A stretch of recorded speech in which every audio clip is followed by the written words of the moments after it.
Pessoal, e sobre hoje, a leitura que nós fizemos no capítulo 6 de Lucas, eu só queria fazer um comentário no finalzinho do versículo, nos versículos 48 e 40, aliás, no finalzinho do capítulo 6, versículos 48 e 49. Ali Jesus vai falar, né, do homem que edificou a casa sobre a rocha e de um homem que edificou a casa sobre a terra, né? E outro evangelho vai falar sobre a areia. O que a gente toma o que a gente tem de aprendizado nisso é o seguinte, cara, a tempestade, ela veio sobre as duas casas, tanto a que estava na rocha, quanto a que estava na terra ou na areia, né? Ou seja, o que a gente aprende com isso? A tempestade vai vir, cara. Não importa aonde você construiu, a tempestade vai vir. Só que a diferença é, dependendo de onde a sua casa está firmada, você vai passar melhor pela tempestade. Ou seja, a tempestade vai vir de qualquer forma, mas o que vai fazer a diferença é aonde a sua casa está fundamentada. Então aqui Jesus ele falou de um cara que edificou sobre a rocha e de um cara que edificou sobre a terra. Aí cabe a nós, onde é melhor edificar, né? Então vamos edificar sobre a rocha, que é Jesus. Cara, então assim, ô Guilherme, nesse tema aí, tem duas possibilidades. Uma possibilidade é que é o seguinte, Deus tinha dado uma ordem, né, para que o homem, ele povoasse a terra. Então, tipo assim, uma das explicações é que o homem, ele vivia tanto tempo sem morrer, justamente para cumprir esse mandamento que Jesus deu, né, para povoar a terra. Então, o homem ia só criando e não morria, né? Então, com isso, a terra povoava mais rápido, né? A outra explicação é o seguinte, é uma explicação mais espiritual. O que acontece? O homem ele é expulso do jardim. Dentro do jardim existia a árvore, o fruto da vida. O homem comesse daquele fruto, ele não morreria. A gente leu isso aí, né, nos primeiros versículos de Gênesis, que o homem ele foi expulso do jardim para que ele não vivesse mais eternamente comendo do fruto da árvore da vida, né? Então, assim, ele foi expulso do jardim para que ele não tivesse acesso ao fruto e morresse. Porque se ele comesse do fruto, ele não morreria. E o salário do pecado, né, como diz lá, o salário do pecado é a morte, mas em Gênesis, Deus fala com o homem, ó, no dia que você comer dessa árvore, você vai morrer. Então, se Deus não expulsasse eles do jardim, eles continuariam vivos, mesmo após pecar contra Deus, porque eles comeriam da árvore da vida, e eles não iam morrer. Então, eles foram expulsos do jardim. Aí, o que acontece? Aí, o que a gente começa a ver na Bíblia é o seguinte, à medida que as primeiras gerações após Adão, aquelas gerações, as primeiras, elas viviam mais tempo. À medida que a geração foi se afastando da árvore da vida, tipo assim, ó, já o filho de Noé, o neto de Noé, o bisneto, eles foram vivendo menos, por quê? A árvore da vida já estava distante na genealogia deles, ou seja, quem comeu da árvore da vida já era o tataravô, entendeu? Então, assim, à medida que eles foram distanciando da árvore da vida, eles começaram a viver menos tempo. E até chegar no dilúvio, de fato, onde Deus limita a idade do ser humano em 120 anos. E fala assim, ó, o homem é mortal. Na tradução do pastor Dias, que é o seguinte, Deus falou assim, ó, não vou ficar esquentando a cabeça com o homem, não. Então ele vai viver no máximo 120 anos e acabou. Então, assim, tem essas duas explicações. Os anos eram contados normalmente. Então eles viveram todos quase um milênio mesmo. Matusalém, por exemplo, viveu mais, né? 969 anos. Então essa galera viveu muito para povoar a terra, uma explicação, e a outra espiritual, que é com relação à árvore da vida. Quanto mais a geração se distanciava da árvore, eles viviam menos. E na leitura de hoje, pessoal, no capítulo 6 de Gênesis, né, tem muita coisa, cara, muita coisa top mesmo. Nós precisamos fazer um estudo presencial. Mas aí no capítulo 6 tem um negócio bacana, ó. Capítulo 6, versículo 6 fala assim, arrependeu-se o Senhor de haver feito o homem sobre a terra, pesou-lhe em seu coração. Né? Na verdade, aí está falando que Deus se arrependeu, mas em Números 23, 19, vai falar que Deus não é homem para que minta, nem filho do homem para que se arrependa. Então fica parecendo que teve uma confusão aí, né? Ou Deus arrepende ou não. Mas isso aí, eu vou falar um termo técnico aqui, mas é só para que, se alguém tiver curiosidade de correr atrás, vai encontrar esse termo. Existe algo na teologia que a gente chama de antropopatismo, que é atribuir sentimentos humanos a Deus, né? Tipo assim, então atribuiu a Deus um sentimento humano, um sentimento que Deus estava arrependido. Mas Deus, ele não se arrepende. Deus, ele não se arrepende, porque, imagina, qual situação faz a gente arrepender? É quando a gente faz algo, dá errado, aí a gente fala assim, nossa, cara, tô arrependido de ter feito isso. Se eu soubesse que ia dar errado, eu não tinha feito. Aí a gente se arrepende. Mas Deus, ele sabe de todas as coisas, ele sabe de todas as possibilidades, ele sabe de tudo que vai acontecer. É impossível Deus ele ser pego de surpresa. Então, como ele não é possível ele ser pego de surpresa, é impossível que ele se arrependa, porque ele sabe tudo que ele fizer, ele sabe o resultado daquilo. Então, ele não vai se arrepender. A gente arrepende de algo que a gente fez, que a gente não sabia o resultado, então a gente se arrepende. Então, como eu disse aqui, o antropopatismo, que é um termo teológico, técnico, para dizer que a Bíblia atribuiu sentimentos humanos a Deus para que a gente entendesse Deus. Então, assim, na verdade, Números 23, 19, vai falar que Deus não se arrepende. Só que aqui em Gênesis, o autor colocou assim, então Deus arrependeu de ter feito o homem. Na verdade, o que ele quis dizer é o seguinte, Deus se entristeceu com aquilo que o homem fez. Então, para fazer isso ficar mais forte para a gente entender, ele fala assim, Deus se arrependeu, entendeu? Então, assim, isso é um sentimento humano que foi atribuído a Deus. A gente pode falar disso aí depois, né, com mais tempo. Outra coisa bacana também é que no capítulo 7, fala assim que, no capítulo 7, quando Deus está falando com Noé para preparar a arca, aquele negócio todo. Qual que é o entendimento que a gente tem do dilúvio? É que entrou 2 animais de cada espécie. Um macho e uma fêmea entrou para dentro da arca. Só que quando a gente chega no capítulo 7, a gente dá um bug na nossa cabeça, porque fala assim, 7, versículo 2, de todo animal limpo tomarás para ti 7 e 7. Ou seja, vai levar 7 machos, 7 fêmeas. Aí fala assim, mas dos animais não limpos, vai levar 2 machos e 2 fêmeas. Então, assim, foi 2 animais de cada ou foi 7 de cada? Né? Aí aqui a gente tem que entender uma coisa. Quando a Bíblia fala de animais limpos e animais impuros, é porque é um cuidado de Deus com a humanidade, e em especial com o povo de Israel. Os animais limpos, porque é o seguinte, imagina, gente, ainda hoje, com a tecnologia que a gente tem de preparo dos alimentos, a agricultura avançada, ainda a gente tem alimentos que fazem mal para nós quando a gente come dele. Imagina na época do povo de Israel, eles não tinham uma forma de preparo tão apurada quanto a gente tem. Então tinham alimentos que se eles comessem ia fazer mal para eles, porque eles não tinham como preparar esses animais de uma forma plena que não fizesse mal para o organismo deles. Então, Deus ele separou os animais limpos e os impuros. Os impuros eram tipos de animais que não dá para ter um preparo filé, tipo porco. O porco era um animal imundo, impuro, por quê? O preparo da carne de porco demandava como se diz, uma expertise que eles não tinham, que hoje talvez a gente tenha, né? Então, assim, os animais limpos eram os animais que eles poderiam comer livremente. Resumido é isso. Então, aqui a gente vê aqui no capítulo 7 que Deus fala assim, você vai levar 7 animais, 7 par de animal limpo. Presta atenção, era 7 que Deus mandou levar. E só mandou levar 2 dos animais impuros. Aí no versículo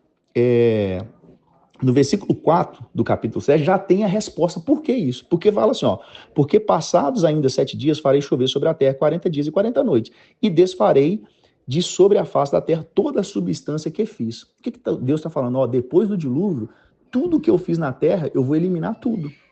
Inclusive, queridos, não teriam frutas, não teriam plantação, não teriam animais, não teria nada para a família de Noé que está dentro da arca. Ou seja, na hora que acabasse o dilúvio, eles iam morrer de fome, todo mundo, porque não ia ter vegetação na terra. Então Deus fala com eles assim, leva 7 animais limpos, 7 pares de animal limpo. Por quê? Porque quando eles saíram da arca, outra coisa que vocês vão aprender, até o dilúvio o homem não comia carne. Nós vamos ver isso na próxima leitura de amanhã.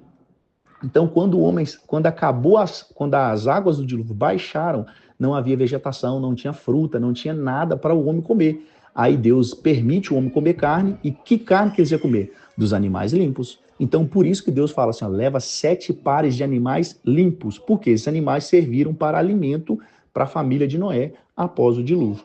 Entendeu? Então, foi por isso que eles levaram 7 pares de animal. E agora, pessoal, sobre Salmos, capítulo 3, né?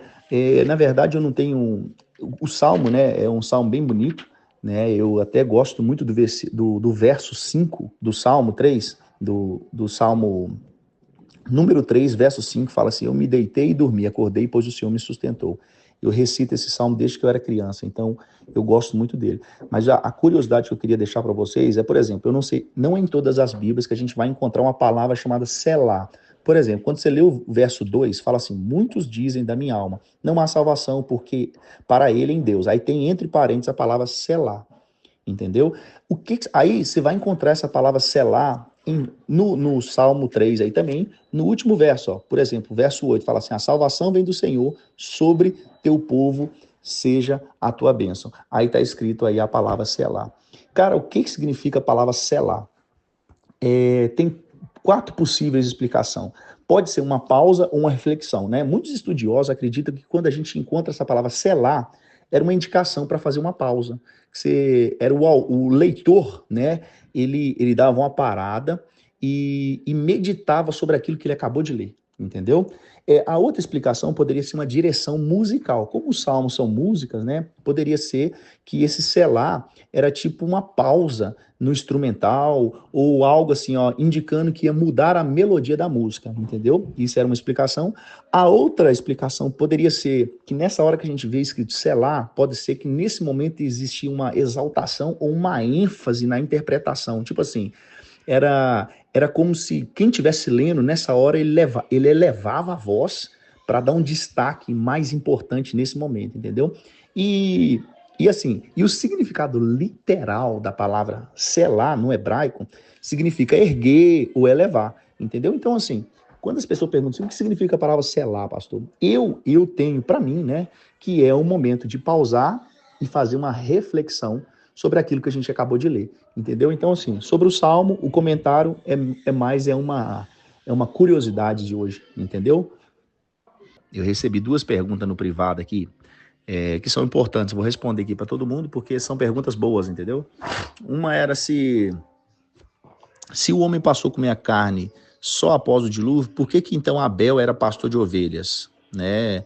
Ele tinha essas ovelhas com qual objetivo, sendo que não era para alimento, né? Então, essa é uma pergunta bacana. Então, assim, Abel, a gente pode dizer que ele era pastor de ovelha, né, para mais do que alimento, né? Embora o consumo de carne não fosse autorizado por Deus até o dilúvio, a gente vai ver isso lá em Gênesis capítulo 9, a ovelha ela tinha outros usos importantes na época, que era sacrifício, remover lã, leite, né? Então, tipo assim, por sacrifício, por exemplo, né? Um dos principais propósitos para criar a ovelha era oferecer sacrifício a Deus. E a gente vê isso em Gênesis capítulo 4, né? Quando Abel ele trouxe da primícia dos rebanhos e ele fez uma oferta que agradou o Senhor. Isso sugere, né? A gente entende que Abel compreendia a importância de oferecer algo valioso a Deus. Então, isso também está relacionado ao simbolismo do sangue, né? No plano de redenção de Deus. E então a ovelha era para sacrifício, né? Um dos principais propósitos era de criar ovelha era para sacrifício. O outro propósito era para pegar a lã, né? Porque a lã poderia ser usada para a confecção de roupa, e especialmente ainda, né, que a gente viu que em Gênesis capítulo 3, versículo 21, Deus ele indica que depois ali que Deus fez uma túnica, né, de pele para Adão e Eva, indica que o uso de animais já era conhecido e permitido, talvez. Então, então assim, a ovelha era usada principalmente para sacrifício, para lã, para outra possibilidade é para uso do leite, para alimentação, que era algo da cultura, né, e da sociedade antiga, e provavelmente era um dos motivos também pelo qual Abel tinha ovelha. Não era, então o motivo não era para alimento, não era para engordar e comer do alimento, era para sacrifício, era para tirar lã e para tirar leite. Esse era o motivo da ovelha, uma vez que não era permitido comer, né? Então Abel criava a ovelha por causa disso. Outra pergunta que eu recebi era tipo assim, o contexto da pergunta era assim, cara, Deus ele usou um rigor muito grande, né, destruindo a terra com o dilúvio, porque ele viu que aquela geração era mal, né? E a pessoa me perguntou assim, pastor, então se Deus estava irado naquela época, eu acredito que ele está mais irado na nossa geração hoje, né? E por que Deus usou aquele rigor, né, do dilúvio, né? E junto dessa pergunta, a pessoa perguntou sobre Noé. Se Noé foi salvo porque ele era o único justo da época, ou se tinha algum outro motivo pelo qual ele foi salvo. Então, o que a Bíblia fala, né? É que a gravidade do pecado naquela época era algo assim Por exemplo, em Gênesis capítulo 6 vai falar que a maldade do homem era grande sobre a terra e que todos os pensamentos e intenções do coração humano eram continuamente maus. Então, isso significa que o pecado, isso não significa, né, aliás, que apenas o pecado era abundante, mas que havia uma corrupção, né? O povo era corrompido total e irreversível. Então a sociedade estava completamente afastada de Deus, a ponto de Deus se arrepender de ter criado o homem. Então, assim, a humanidade ela precisava, né, ser preservada, né, para que o plano da salvação pudesse ser realizado. Então, Satanás ele já tinha corrompido tão profundamente a raça humana que, se Deus não intervesse, talvez, né, até a linhagem de Noé talvez seria destruída porque seria corrompida também. Então, só que Gênesis capítulo 6, isso aí já vai responder a outra pergunta da pessoa, né? Gênesis capítulo 6 vai falar que Noé era um justo, era um homem justo e ele andava com Deus. Então, assim, o pecado daquela época era algo, talvez, assim, hoje o pecado está abundante, sim, só que o que a Bíblia cita daquela época era que o pecado era abundante, era de uma forma que a corrupção era tanto que era tipo meio que irreversível, né? O coração do coração humano era continuamente mal. Então, assim, então o pecado deles era terrível a ponto de que a única coisa que Deus teve para resolver a situação foi eliminando a sociedade, eliminando a galera toda mesmo e poupando Noé, porque Noé era um homem justo. Tipo assim, aí a pessoa perguntou, e Noé foi salvo por outro motivo ou só porque ele era o único justo? A Bíblia cita que ele era justo, né? E ele andava com Deus. E eu acredito que ele era o único da época, porque senão Deus tinha salvado mais gente, entendeu? Então, assim, só que uma coisa que a gente precisa entender é que, embora Deus não envie outro dilúvio, o julgamento final está reservado para o futuro. Então, assim, a Bíblia ensina que vai haver um dia em que Jesus vai voltar e vai julgar o mundo. Então, esse juízo será definitivo, entendeu? E os ímpios, eles vão receber a condenação.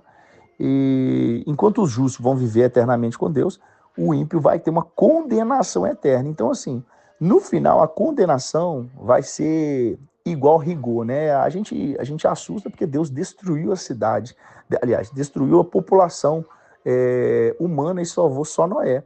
Mas no final, o que ele vai fazer vai ser isso também. Ele vai mandar para a condenação eterna todos aqueles que não servem a Deus, né? Então, os ímpios, eles vão receber a condenação eterna. Então, o rigor do juízo vai ser o mesmo no final dos tempos, entendeu?